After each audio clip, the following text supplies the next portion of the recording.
કેમ છો રાજાણી સાહેબના મિત્રો? મજામાં છો? યસ. લેક્ચર 1, 2, 3 તમે જોઈ લીધા છે. થિયરી હતી, તમે જોઈ નાખી. આજે લેક્ચર 4માં નર્નસ્ટનું સમીકરણ લેવા જઈ રહ્યા છે રાજાણી સાહેબ. લેક્ચર 4 પતશે એટલે લેક્ચર 5માં નર્નસ્ટ સમીકરણ સુધીના લખાણ સંબંધિત પ્રશ્નો અને કોયડા લઈ લેશું. પછી વિદ્યુતીય વાહકતામાં ગવન કરશું આપણે. પણ મિત્રો, આજે નર્નસ્ટ સમીકરણ છે એ તમારી ટેક્સ્ટ બુકમાંથી પહેલાં સીધું નથી લેતો. પહેલાં 5 મિનિટ તમને કહું છું. ટેક્સ્ટ બુક વડે સીધું સૂત્ર તમને આપી દીધું એટલે તમારે એમ થાય કે ક્યાંથી આવ્યું હશે, ક્યાંથી આવ્યું છે વિચાર આવે. તો હું પહેલાં જે 5 મિનિટ કહું છું એ ટેક્સ્ટ બુકમાં છે એમ નથી કહેવા માગતો. પછી ટેક્સ્ટ બુકના પેજ નંબરથી પ્રશ્ન કરશું. પણ પહેલાં 5 મિનિટ નર્નસ્ટ સમીકરણ કેવી રીતે આવ્યું એની ચર્ચા રાજાણી સાહેબ અહીંયા કરાવવાના છે. તો મિત્રો પ્લીઝ આ 5 મિનિટનો વિડીયો એટલા માટે તમારે જોવાનો છે કારણ કે નર્નસ્ટે કેવી રીતે સમીકરણ લીધું એ તમને મારે દેખાડવું છે. પ્લીઝ એટલે મિત્રો ગુસ્સે ના થતા. પછી ટેક્સ્ટ બુકના પ્રશ્ન વાઇઝ જ જાઉં. જેમ મેં પહેલાં લેક્ચરમાં ડેનિયલ કોસ એટલે ગેલ્વેનિક કોસનું કીધું હતું એ રીતે જ અહીંયા પહેલાં હું નર્નસ્ટ વિશે કહી દઉં. તો મિત્રો સૌથી પહેલાં આપણે ગેલ્વેનિક કોસ એક પાત્ર હતું, બીજું પાત્ર હતું. અહીંયાથી આપમેળે ઇલેક્ટ્રોનનું વહન થતું હતું ને આપમેળે પ્રક્રિયા થતી હતી.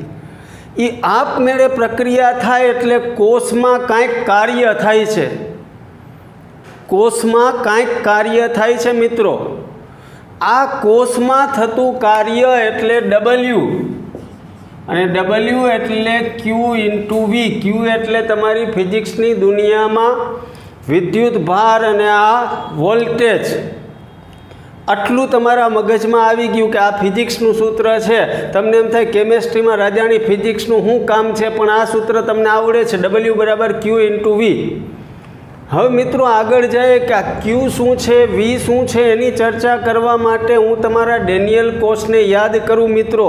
તો ડેનિયલ કોસમાં તમે આવું જોયું હતું કે એનોડ ઉપર ઝીંકમાંથી ઝીંક +2 + 2 ઇલેક્ટ્રોન અને કેથોડ ઉપર Cu+2 2 ઇલેક્ટ્રોન એમાંથી Cu.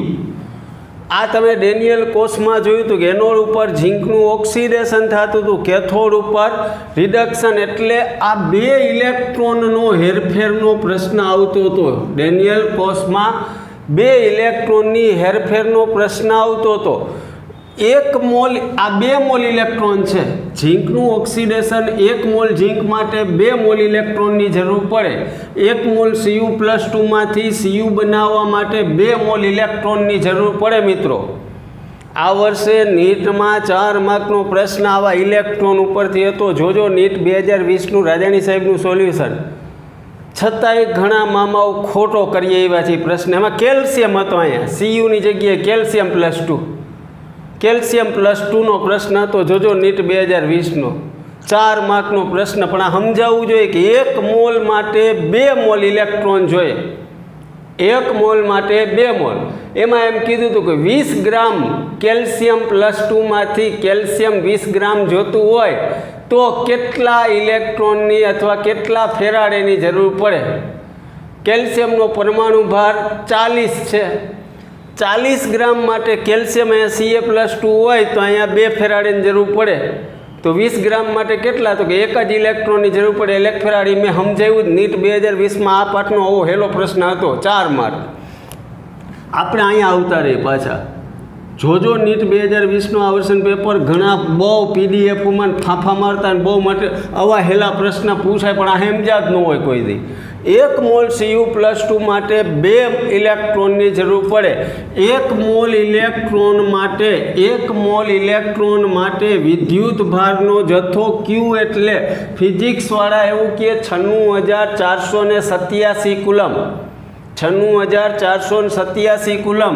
આપણે ગણતરીની સરળતા માટે 96,500 કુલમ લઈ લીધા. તો 96,500 કુલમ એટલે 1 ફેરાડે પણ કહેવાય.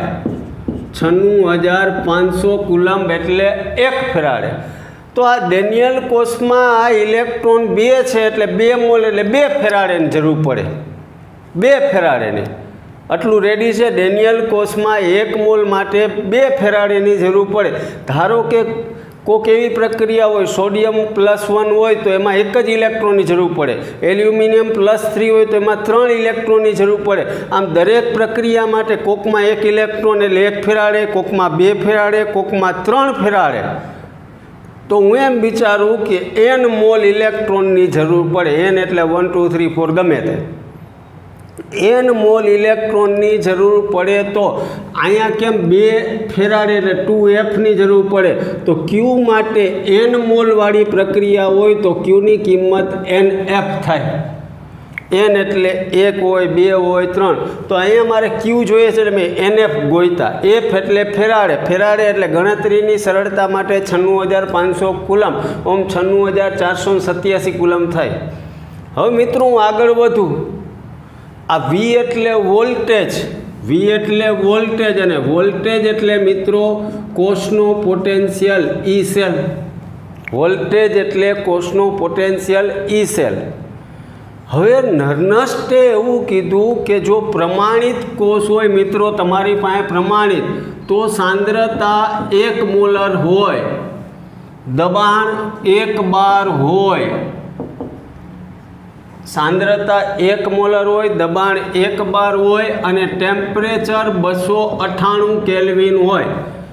સાંદ્રતા 1 મોલર, દબાણ 1 બાર, ટેમ્પરેચર 298 કેલ્વિન હોય।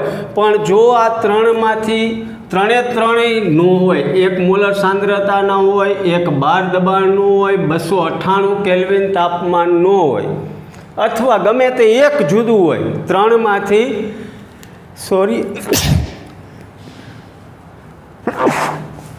સોરી મિત્રો, શરદીની સિઝન ચાલુ થવાની છે ને। જો ત્રણમાંથી ગમે એક ન હોય, અત્યારે એમ કહું છું કે 3 અલગ હોય, તો એવા કોષને બિન પ્રમાણિત કોષ કહેવાય। જે કોષમાં સાંદ્રતા 1 મોલર, દબાણ 1 બાર અને તાપમાન 298 કેલ્વિન હોય એને પ્રમાણિત કોષ કહેતા હતા। પણ જો આ ત્રણમાંથી એક પણ જુદો હોય તો એને બિન પ્રમાણિત કોષ કહેવાય। ને બિન પ્રમાણિત કોષનો પોટેન્શિયલ શોધવા માટે નર્નસ્ટે સમીકરણ આપ્યું। એ નર્નસ્ટે સમીકરણ ક્યાંથી આપ્યું એ શરૂ કરતાં પહેલાં હું તમને સમજાવું છું કે ગેલ્વેનિક કોષ હોય તો આ 1 મોલ માટે 96500 2 ફેરાડેની જરૂર પડે, એટલે 2 × 96500 થાય। એવા n ફેરાડેની જરૂર પડતી હોય તો qની કિંમત nf થાય। V એટલે વોલ્ટેજ એટલે કોષનો પોટેન્શિયલ E સેલ। તો આ બે કિંમત હું અહીંયા W માં મૂકું મિત્રો, તો W બરાબર nf E સેલ। હવે આપણે વાત થઈ હતી કે ડેનિયલ કોષ હોય, ગેલ્વેનિક કોષ હોય, વોલ્ટેઇક કોષ આપમેળે પ્રક્રિયા થાય ત્યારે કાર્ય કરે। આ કાર્ય કરે ને ત્યારે એની યુઝફુલ એટલે ઉપયોગી કાર્ય કરે, એ ઉપયોગી કાર્ય મુક્ત ઉર્જા જેટલું હોય। આ ઉપયોગી કાર્ય થર્મોડાયનેમિક્સમાં તમે ભણ્યા હોય તો ઉપયોગી કાર્ય મુક્ત ઉર્જા જેટલું હોય। ઉપયોગી કાર્ય મિત્રો મુક્ત ઉર્જા જેટલું હોય ને આ કાર્ય આપમેળે થાય છે, એટલે W બરાબર -ΔG હોય। હવે આ W એટલે NF E સેલ ને આ W એટલે -ΔG, તો ΔG NF E સેલ। આ નિશાની માઇનસની આ બાજુ છોડી દઉં તો ΔG બરાબર -NF E સેલ। આ બિન પ્રમાણિત કોષ માટે ΔG એટલે ગિબ્સ મુક્ત ઉર્જા, E સેલ એટલે બિન પ્રમાણિત કોષનો પોટેન્શિયલ, N એટલે પ્રક્રિયામાં થતા ઇલેક્ટ્રોનની હેરફેર, F એટલે ફેરાડે અચળાંક અથવા 96500 કુલમ। હવે આ પ્રમાણિત કોષ હોત તો ΔG અંશ બરાબર, આના ઉપરથી બહુ પ્રશ્નો પૂછાય છે આ સૂત્ર ઉપરથી, ΔG અંશ બરાબર -NF E અંશ સેલ। બિન પ્રમાણિત કોષ માટે -NF E સેલ, પ્રમાણિત કોષ માટે ડેલ્ટા જી અંશ એટલે પ્રમાણિત મુક્ત ઉર્જા ફેરફાર બરાબર માઇનસ NFE અંશ ઓફ સેલ. ઈ અંશ ઓફ સેલ એટલે પ્રમાણિત કોષનો પોટેન્શિયલ. એ મેં શોધતા ગયા લેક્ચરમાં શીખવાડી દીધું, અંતે શીખવાડ્યું હતું પ્રમાણિત કોષ હોય તો કેવી રીતે શોધવો. આજે મારે નરનસ્ટ એટલે બિન પ્રમાણિત કોષની ચર્ચા કરવી. નરનસ્ટે આ પોતાનું સમીકરણ બિન પ્રમાણિત કોષ માટે મેળવ્યું છે એ ઉષ્માગતિશાસ્ત્રના સિદ્ધાંતમાંથી તાર્યું છે. ક્યાંથી તાર્યું? ઉષ્માગતિશાસ્ત્રમાં તમે એક સૂત્ર ભણીને આવ્યા છો, ડેલ્ટા જી બરાબર ડેલ્ટા જી અંશ plus RT plus RT natural log of Q, જ્યાં R એટલે વાયુ અચળાંક 8.314, T એટલે તાપમાન, Q એટલે સંતુલન ચેપ્ટરમાં તમારે આવતું રિએક્શન કોફિશિયન્ટ. રિએક્શન કોફિશિયન્ટ તમારે Q આવતો, ભાગફળ આવતું ક્યાં? તો કે સંતુલન ચેપ્ટર 11માં. ડેલ્ટા જી એટલે અહીંયા તમારી પાસે કિંમત છે મિત્રો minus NFE cell. Delta G અંશ એટલે માઇનસ NFE અંશ of cell plus RT natural log of Q. બધાને હું માઇનસ NF વડે ભાંગી નાખું, બધાને માઇનસ NF વડે ભાંગી નાખું તો મારી પાસે સિચ્યુએશન કંઈક મિત્રો આવી થાય. ઈ સેલ બરાબર ઈ અંશ ઓફ સેલ માઇનસ, આ માઇનસ વડે ભાંગું છું એટલે પ્લસ માઇનસ માઇનસ થઈ જાય એટલે minus RT by NF natural log of Q. Clear છો? Yes or no? Yes. E cell બરાબર માઇનસ ઈ અંશ ઓફ સેલ. આ નેચરલ લોગને દૂર કરું તો મારે 2.303 વડે ગુણવા પડે તો 2.303, R એટલે 8.314 જૂલ પ્રતિ મોલ કેલ્વિન. ટી મોટા ભાગે આપણા ટેક્સ્ટબુકમાં જેટલા કોષ છે એમાં ખાલી સાંદ્રતા અને દબાણ બદલાવેલા છે, તાપમાન 298 કેલ્વિન રાખેલું છે. એટલે હું અહીંયા ટીની કિંમત 298 કેલ્વિન લઈ લઉં. N એટલે N, F એટલે 96500, અહીંયા થઈ જશે log Q. log Q તો ઈ સેલ બરાબર, જો તાપમાન તમે બદલાવો નહીં તો T એમને રાખવું પડે, બરાબર ઈ અંશ ઓફ સેલ. આ બધાનું સાદુરૂપ 0.059/N log Q. આને કહેવાય નરનસ્ટનું સમીકરણ. ચોપડીવાળાએ ડાયરેક્ટ આ લખી નાખ્યું છે, છોકરાઓને મગજમાં બેહે નહીં. ઈ સેલ બરાબર ઈ અંશ of cell minus 0.059/N log Q. Clear થાય છે તમારા મિત્રો? સૌથી પહેલાં શું આપણે વિચાર્યું તો કે ભાઈ અહીંયા કંઈક કાર્ય થાય ગેલ્વેનિક કોષમાં એટલે Q ઇન્ટુ V, W બરાબર Q ઇન્ટુ V. ડેનિયલ કોષમાં ઝીંકના સળિયાનું ઓક્સિડેશન થાય જ્યારે કોપરનું રિડક્શન થાય. આ પ્રક્રિયામાં 2 ઇલેક્ટ્રોનની હેરફેર થાય. જો 1 મોલ ઇલેક્ટ્રોન હોય તો 96500 કુલમ. 96500 કુલમ એટલે 1 ફેરાડે. હવે જો 1 ઇલેક્ટ્રોન હેરફેર થાય, સોડિયમ પ્લસ હોય તો 1 થાય, આ Cu+2માં 2 થયા, Al+3 હોય તો 3 હોય. એનો મતલબ 1, 2, 3 ગમે એટલા ઇલેક્ટ્રોન હોય તો N ઇલેક્ટ્રોન માટે Qની કિંમત NF જેટલી થાય. V એટલે E ઓફ સેલ. તો ડેલ્ટા જી બરાબર W છે, કારણ કે જે કાર્ય થાય એ મુક્ત ઉર્જા ઉપર આધારિત છે. ઉપયોગી કાર્ય મુક્ત ઉર્જા ફેરફાર જેટલું હોય એટલે W બરાબર માઇનસ ડેલ્ટા જી આપમેળે થતી પ્રક્રિયા માટે. તો ડેલ્ટા જી માઇનસ બરાબર NFE સેલ, એના ઉપરથી ડેલ્ટા જી બરાબર minus NFE cell, delta G અંશ બરાબર માઇનસ NFE અંશ ઓફ સેલ. હવે આ પ્રમાણિત માટે, આ બિન પ્રમાણિતના આ પ્રમાણિત કોષ માટેની ચર્ચા થઈ. ઉષ્માગતિશાસ્ત્રમાં એક આવું સૂત્ર આવતું હતું, ડેલ્ટા જી બરાબર માઇનસ ડેલ્ટા જી અંશ plus RT natural log Q. પછીનું સાદુરૂપ તમને ટપા પડી જાય એવું છે, જ્યાં આરની કિંમત મેં મૂકી 8.314 જૂલ પ્રતિ મોલ કેલ્વિન, T એટલે 298 મેં લઈ લીધા, નો લઉં તો T જ રાખવું પડે. N એટલે N અને F એટલે 96500. तो बिन प्रमाणित कोष माटे कोष पोटेंशियल ई सेल बराबर ई अंश ऑफ सेल माइनस 0.059 छेदमा एन लॉग क्यू जेटलो थाय। जो मित्रों आमा टपा पड्या होय तो हवे चोपड़ी प्रमाणे जाए, तो हवे चोपड़ी प्रमाणे जाए। पड़ी गया छे टपा यस और नो, तो आ तमे एवं न विचारता कि राजाणी आ केम अमने दीधुं, पण हवे चोपड़ी प्रमाणे जाए। चोपड़ी में डायरेक्ट आ सूत्र लख्युं तमने टपा पड़ी जाए नहीं, एटले राजाणी साहेबे आ कीधुं। हवे तमने लई जाय छे राजाणी साहेब चोपड़ी प्रमाणे, प्लीज गुस्सो न करता। मित्रों तमारी चोपड़ी में एक अर्धकोष आप्यो छे Mn+ वत्ता n electron gives to M solid. Mn+ वत्ता n electron gives to M solid. आया Mn+ छे एनी सांद्रता 1 मोलर नथी लीधी, एक्वियस लख्युं छे। तो आ अर्धकोष माटे नर्नसनुं सूत्र तारवो, आ अर्धकोष माटे नर्नसनुं सूत्र तारवो। आ रिडक्शन थाय छे Mn+ मांथी m ની 0 घात थाय એટલે प्लस मांथी 0 એટલે घटे छे, એટલે रिडक्शन पोटेंशियल आप्यो छे। तो रिडक्शन पोटेंशियल एटले आवा अर्धकोष माटे नर्नसनुं समीकरण।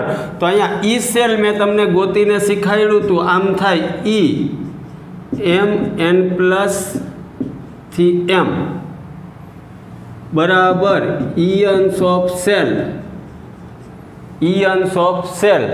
सेल एटले कोण, तो कि अहींया तमने हमणां ज आपणे शीखाडी दीधुं तमने मित्रों कि रिडक्शन पोटेंशियल एटले n थी m माइनस आ बधुं नो तारवीए, अहींया जाए आपणे तो RT upon NF natural log of Q। Natural log of Q एटले हवे तमारे समजवानुं छे।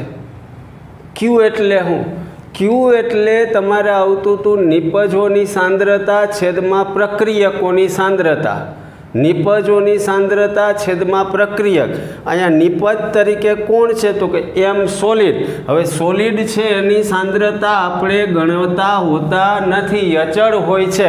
एटले अहींया उपर हुं लखुं, धारो के M S छेदमा M+N, पण आ M सॉलिडनी सांद्रता अचल होय एटले अहींया मित्रों लखवुं पड़े मारे खाली एकड़ो। तो आ तमारा अर्धकोष माटे, आ तमारा अर्धकोष माटे नर्नस्टनुं समीकरण थई गयुं। चोपड़ीवाळाए तमने અહીંથી स्टार्ट कर्युं कि Mn+ वत्ता n electron gives to M solid माटे नर्नस्टनुं समीकरण तारवो। हवे आ बधुं मैं तारवीने दीधुं एटले तमने घायोघा समजाई जाए कि ई सेल एटले आ ई रिडक्शन। परीक्षा में लखता नहीं, बोर्ड में कोई साहेब जो है तेने एम थाय आ शुं लखीए एवो काको, पण आपणे चोपड़ी प्रमाण लखवानुं। एटले आना माटे Mn+ थी M रिडक्शन। आ छे ई केवो तो कि बिन प्रमाणित अर्धकोषनो, आ प्रमाणित अर्धकोषनो minus RT upon NF ln 1/m+n। पर नीचे सूचना लखवानी कि ज्यां R बराबर 8.314 जूल प्रति मोल केल्विन, T आप्यो होय तो T लेवानो, नहीं तो T एटले तापमान, N एटले इलेक्ट्रॉननी संख्या, F एटले फेराडे अचळांक 96,500 कूलम। पछी ज्यां M उपर N एटले M आयनोनी सांद्रता जे मोलारिटी में लेवामां आवे छे। तो अहींया अर्धकोष माटे थई गयो। हवे डेनियल कोष माटे नर्नसनुं समीकरण तमारी टेक्स्ट बुक वाळाए तार्युं छे, तो ई तारववा माटे लई जाय छे मिस्टर राजाणी। डेनियल कोष माटे नर्नसनुं समीकरण तारवो। आ समजाय तो गयुं ने वधारानुं मित्रों? हा के ना तो कहेजो यस। मित्रों टेक्स्ट बुक में एवं आप्युं छे डेनियल कोषनो ई सेल गणवा माटे नर्नस समीकरण तारवो। तेमां Zn+2 અને Cu+2 ना सांद्रताना फेरफारनी शुं असर थाय कोष पोटेंशियल उपर ई समजावो। सौथी पहला तो मित्रों तमारा मगजमां छे ज कि जो अर्धकोष होय, मैं हमणां ज शीखाड्युं Mn+ वत्ता n electron gives to M solid. Aqueous होय, धारो જો અર્ધ કોષ હોય તો એનો કોષ પોટેન્શિયલ તમે આમ લખો તો E ઓફ m n+m બરાબર E અંશ ઓફ m n+m બેયમાં રિડક્શન પોટેન્શિયલ લખ્યા માઇનસ તમે કરતા હતા મિત્રો minus RT/NF RT/NF ln 1/m n plus આ હતું બિન પ્રમાણિત અર્ધકોષનું પોટેન્શિયલ એ હમણાં જ મેં તમને કરાવ્યું કે m E ઓફ mn+m બરાબર E અંશ of mn+m minus RT/NF ln 1/m n plus હવે મિત્રો ડેનિયલ કોષમાં તમને ખબર છે કે કેથોડ ઉપર Cu+2 નું રિડક્શન થાય એટલે કેથોડ ઉપર મિત્રો આવી કંઈક પ્રક્રિયા છે Cu+2 વત્તા 2 ઇલેક્ટ્રોન gives to Cu અહીંયા એક્વિયસ છે ને અહીંયા સોલિડ છે જ્યારે એનોડ ઉપર મિત્રો આ કેથોડ માટે જો મારે આ પ્રમાણે લખવું હોય તો હું આમ લખી શકું E ઓફ Cu+2 થી Cu E ઓફ Cu+2 થી Cu બરાબર E અંશ ઓફ Cu+2 થી Cu minus RT upon n એટલે ઇલેક્ટ્રોનની સંખ્યા 2 છે એટલે 2 F એટલે F નેચરલ લોગ 1/m એટલે આપણી ધાતુ કોપર છે ને એની સંયોજકતા +2 એટલે 1/Cu+2 આ કેથોડ અર્ધકોષ માટે મેં લખી નાખ્યું હવે ડેનિયલ કોષમાં એનોડ ઉપર મિત્રો આવું કંઈક થાય છે Zn સોલિડ એમાંથી Zn+2 અહીંયા એક્વિયસ વત્તા 2 ઇલેક્ટ્રોન આના માટે આ એનોડ છે આ કેથોડ માટે 1/Cu+2 હવે આપણે લખવું છે એનોડ માટે મિત્રો એનોડ માટે તમે લખવા જાઓ એટલે શું થશે તો કે E ઓફ Zn+2 થી Zn બરાબર E અંશ ઓફ Zn+2 થી Zn લખીએ છીએ આપણે રિડક્શન પોટેન્શિયલ જ બેના એટલે RT/2F ln 1/Zn+2 નનસ માટે કેથોડ અને એનોડ બેના લખ્યા છે મેં રિડક્શન પોટેન્શિયલ એટલે 1/Cu+2 ને 1/Zn+2 હવે હું મિત્રો આ કેથોડ માઇનસ એનોડ પોટેન્શિયલ કરું એટલે સમીકરણ આ એક એમાંથી 2 ને બાદ કરું એટલે કંઈક આવી નજારો થશે E Cu+2 થી Cu માઇનસ E Zn+2 થી Zn બરાબર અહીંયા શું થશે તો કે E Cu+2 થી Cu આ ભાઈ સમીકરણને હું બાદ કરું છું એટલે આ પ્લસ વાળો માઇનસમાં આવશે E અંશ ઓફ Zn+2 થી Zn આ માઇનસ વાળો હતો એમને લખું minus RT/2F natural log 1/Cu+2 પણ મિત્રો આ માઇનસ થયું છે આ સમીકરણ એટલે માઇનસ માઇનસ આ પ્લસ થાય એટલે એનું પ્લસ લખું RT/2F 1/Zn+2 ક્લિયર છો શું કર્યું તો કે મેં હરખે હરખાન બાજુમાં લીધા એટલે આ પહેલાંમાંથી આ બીજું બાદ કરો એટલે પહેલાંમાંથી આ બીજું બાદ કર્યું આ માઇનસ વડે એમને પણ આ બાદ કરો એટલે આ પ્લસ થઈ જાય તો મિત્રો આ જોવા જાઓ તો આ કેથોડ માઇનસ એનોડનો રિડક્શન પોટેન્શિયલનો તફાવત એટલે E સેલ થઈ ગયો E સેલ આ કેથોડ માઇનસ એનોડનો તફાવત એટલે આ E અંશ ઓફ સેલ થઈ ગયો મિત્રો આ E સેલ થઈ ગયો આ E અંશ ઓફ સેલ થઈ ગયો હવે જોવા જાઉં તો આ માઇનસ RT/2F ને હું કોમન કાઢું તો માઇનસ RT/2F ને કોમન કાઢીએ તો કાઉન્સમાં નેચરલ લોગ 1/Cu+2 આ પ્લસમાંથી માઇનસ બાદ થઈ ગયો એટલે માઇનસ નેચરલ લોગ 1/Zn+2 થાય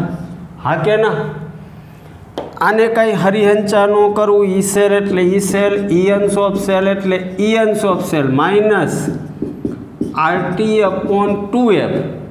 હવે મિત્રો આ નેચરલ લોગની બાદબાકી છે, નેચરલ લોગની બાદબાકી છે એટલે નેચરલ લોગ 1/cu+2 એના છેદમાં 1/Zn+2 છેદનો છેદ અંશમાં જાય એ આપણો નિયમ તમને ખબર છે.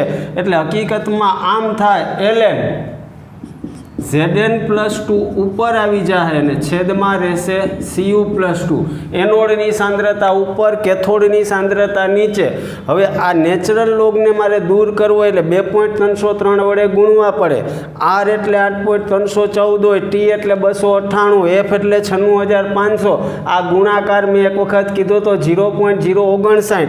તો હું ડાયરેક્ટ લખી નાખું તો તમારું કાંઈ જાય નહીં. એક વખત મેં સમજાવી દીધું છે, તમારે લખવાનું કે જ્યાં એટલે 8.314, T એટલે 298, F એટલે 96500 ગુણ્યા 2.303 એટલે 0.059/2 log Zn+2 એના છેદમાં Cu+2. આ એનોડની સાંદ્રતા છેદમાં કેથોડની સાંદ્રતા. તો આ ડેનિયલ કોષ માટે તમારું બિન પ્રમાણિત કોષ થાય ત્યારે એનું સમીકરણ આવી ગયું કોષ પોટેન્શિયલ શોધવાનું. હવે જો Zn+2ની સાંદ્રતા ઘટે, મિત્રો મગજમાં રાખજો, આ માઇનસ લોગ છે, Zn+2ની સાંદ્રતા હું દાખલો ગણીશ ત્યારે તમને સમજાવીશ કે Zn+2ની સાંદ્રતા ઘટે ને તો કોષ પોટેન્શિયલ વધે છે અને Cu+2ની સાંદ્રતા વધે, Cu+2ની સાંદ્રતા વધે તોય કોષ પોટેન્શિયલ વધે છે. ટૂંકમાં આ લોગનું મૂલ્ય, આ Zn+2 ઘટે ને લોગનું મૂલ્ય છે એ પોઈન્ટમાં ઘટતું જાય. આ Zn+2 ઘટે, આ વધે તો સમજી લેવાનું કે ઈ સેલ વધે ને વધે. મગજમાં રાખજો, ઝીંકની સાંદ્રતા ઘટે, કોપરની વધે તો ઈ સેલ વધે છે. તો આ નર્નસ સમીકરણ મુજબ ડેનિયલ કોષ આવ્યો.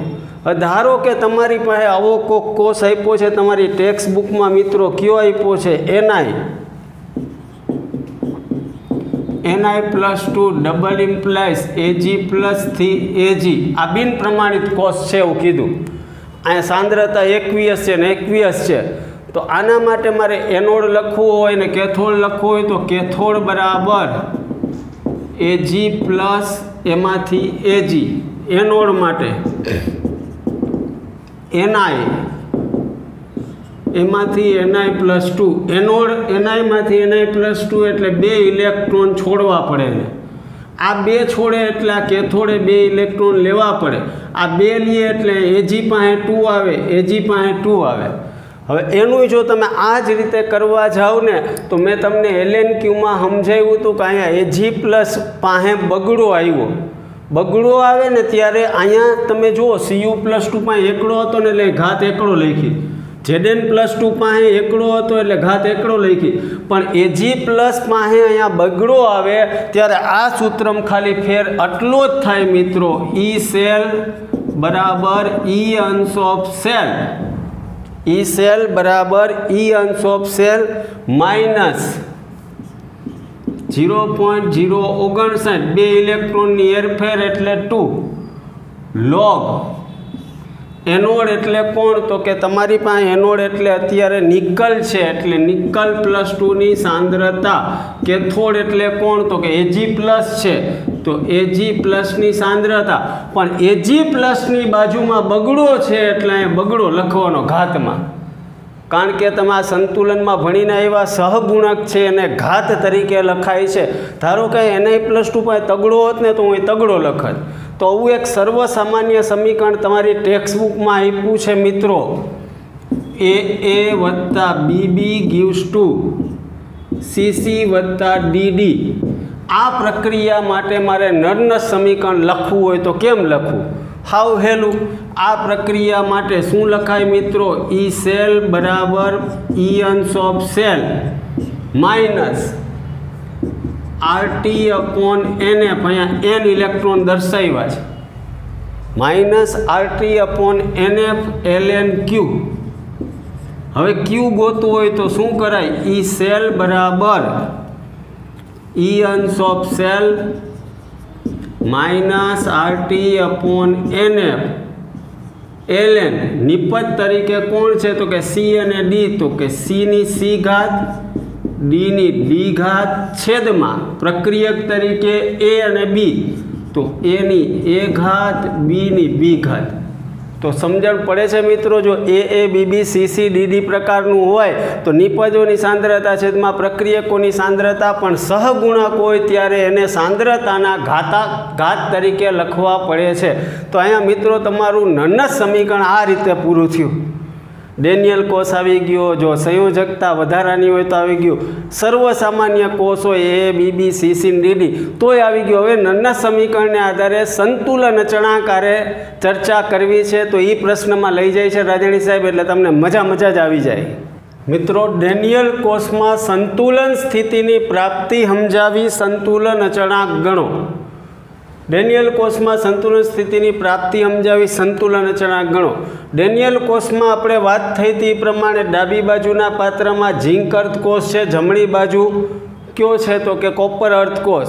જેમ જેમ રાસાયણિક પ્રક્રિયા થાય એમ ઝેડેનની પટ્ટી ઓગળવા માંડે એટલે ઝીંકમાંથી Zn+2 દ્રાવણમાં જાય. દ્રાવણમાં Zn+2ની સાંદ્રતા વધતી જાય છે. જ્યારે અહીંયા Cu+2 છે એ Cuની પટ્ટી ઉપર જાય છે એટલે Cu+2ની સાંદ્રતા ઘટતી જાય. ડાબી બાજુના પાત્રમાં ઝીંક+2ની સાંદ્રતા વધે છે, જમણી બાજુ કોપર+2ની સાંદ્રતા ઘટે છે. ને જેમ જેમ સમય જાય છે એમ ઝીંકમાંથી Zn+2 બનવાનો પોટેન્શિયલ વધતો જાય, Cu+2માંથી Cu બનવાનો પોટેન્શિયલ ઘટતો જાય. એક સમય એવો આવે કે Zn+2 અને Cu+2ની સાંદ્રતા સમાન થાય ત્યારે ડેનિયલ કોષમાં સંતુલન પ્રાપ્ત થાય છે અને બંને બાજુના વોલ્ટેજ સમાન થઈ જાય છે. આવી સંતુલન સ્થિતિએ વોલ્ટમીટર પુનરાવર્તન દેખાડતું નથી ત્યારે ઈ સેલની કિંમત 0 થઈ જાય છે. ઈ સેલની કિંમત 0. ડેનિયલ કોષનું સૂત્ર આવું છે, Zn + Cu+2 Cu. હંમેશા કોઈ પણ કોષ સંતુલનમાં આવે ત્યારે બિનપ્રમાણિત કોષનો પોટેન્શિયલ 0 થઈ જાય. બિનપ્રમાણિત કોષનો પોટેન્શિયલ 0 થઈ જાય ડેનિયલ કોષ માટે. હવે આ કોષ માટે વિચારવા જાઓ તો ઈ સેલ બરાબર ઇયન્સ ઓફ સેલ હમણાં જ કરાવ્યું હતું -0.059 છેદમાં n એટલે 2. n એટલે 2 હમણાં જ કરાવ્યું હતું. લાંબુ લખતો ને ચોપડીવાળા લખ્યું તમારે પરીક્ષામાં લખવાનું કે RT/NF ln Q ને, પણ હું ડાયરેક્ટ કરું છું, વાંધો નહીં ને. લોગ એનોડ એટલે Zn+2 અને કેથોડ એટલે Cu+2. સાંદ્રતાનો ગુણોત્તર એટલે સંતુલન સમયે સંતુલન અચળાંક કહેવાય. ઈ સેલની કિંમત 0 છે. ડેનિયલ કોષ માટે અગાઉ મેં તમને ગોતી દીધો તો એક ઇયન્સ ઓફ સેલ 1.10 -0.0295 0.059 ભાગ્યા 2 એટલે 0.0295 log Kc. હવે મિત્રો આ માઇનસવાળું પદ છે ને આ બાજુ લઈ જાઓ તો 0.0295 log Kc બરાબર 1.10 આવશે મિત્રો. તો log Kc બરાબર 1.10 ભાગ્યા 0.0295. ટેક્સ્ટ બુકમાં આમ લખ્યું 0.059 અને અહીંયા ગુણ્યા 2 બધું એક જ થાય. આનો ભાગાકાર કરો એટલે log Kc બરાબર 37.288 જેવું આવે છે. હવે આ લોગને કાઢવું હોય તો સામે મારે એન્ટી લોગ લેવો પડે. એન્ટી લોગ લેતા મેં એક વિડીયો બનાવ્યો તો શીખાયેલું છે કે 28/8 એન્ટી લોગ લેશો એટલે 2 સમથિંગ આવે. ચોપડીવાળા આવે ડાયરેક્ટ 2 લીધું એટલે હું 2 લઈ લઉં છું, નકર મને કાંઈ ફેર પડતો નથી લાંબુ કરવામાં. તો 2 આ ઘાત ચડી જાય એટલે 10⁻37 તો ડેનિયલ કોષનો સંતુલન અચળાંક 2 × 10⁻37 આવે. કાંઈ દમ હતો નહીં. ડેનિયલ કોષનું સંતુલન ક્યારે થાય? ધીમે ધીમે Zn+2ની સાંદ્રતા વધે, એમાં કોપર+2 ઘટે, ઝીંકવાળાનો પોટેન્શિયલ વધતો જાય, કોપર1 ઘટતો જાય. એક સમયે બેયની સાંદ્રતા સમાન થઈ જાય ત્યારે થાય છે હું મિત્રો કોષ કામ કરતો અટકી જાય. ઈ સેલની કિંમત 0 થાય. સંતુલન સમય હંમેશા યાદ રાખજો, દાખલા ટાઈમે દાખલામાં કામનું આ થિયરી ન પૂછાય કે પણ ઈ સેલની કિંમત 0 થાય. આ ડેનિયલ કોસ માટેનું આ સૂત્ર હમણાં જ સાબિત કર્યું હતું આપણે. હવે કિંમતો મૂક્યા પછી સાદુરૂપ તો તમને આવડી જ જાય, દાખલા ગણાવીશ એટલે વધારે આવડશે. તો આ રીતે સંતુલન અચળાંક શોધી શકાય. તમારી ટેક્સ્ટ બુકમાં પેજ નંબર ખોલો જોઈએ મિત્રો, 74માં ગિબ્સની મુક્ત ઉર્જા, મેં શરૂઆત કરી ત્યારે જ ગિબ્સની મુક્ત ઉર્જાની વાત કરી અને ઉષ્માગતિશાસ્ત્રમાં પણ તમે ભણીને આવ્યા એટલે 3.32 મુદ્દો તમને આવડી જાય એવો છે. તો કરી નાખશો ને હોમવર્કમાં? યસ. તો આવતા લેક્ચરમાં મિત્રો લખાણ સંબંધિત પ્રશ્નો 3.1 થી 3.6 થશે અને કોયડા 3.1 થી 3.3 સુધીના આવતા લેક્ચરમાં થશે. તો નોટ બોલપેન તૈયાર રાખજો, કારણ કે દાખલા જ હશે એ તો લખતા જાજો. મજા આવતી હોય તો તમારા મિત્રોને વધુને વધુ જોડજો. એ લેક્ચર દાખલાને બધું પૂરું થશે એટલે ટેક્સ્ટ બુકનું 75મું પેજ વિદ્યુત વિભાજીય દ્રાવણોની વાહકતા કરાવવાના રાજાણી સાહેબ. મજા આવતી હોય તો લાઇક, શેર, સબસ્ક્રાઈબ કરજો. મળતા રહેશું. જય સ્વામિનારાયણ.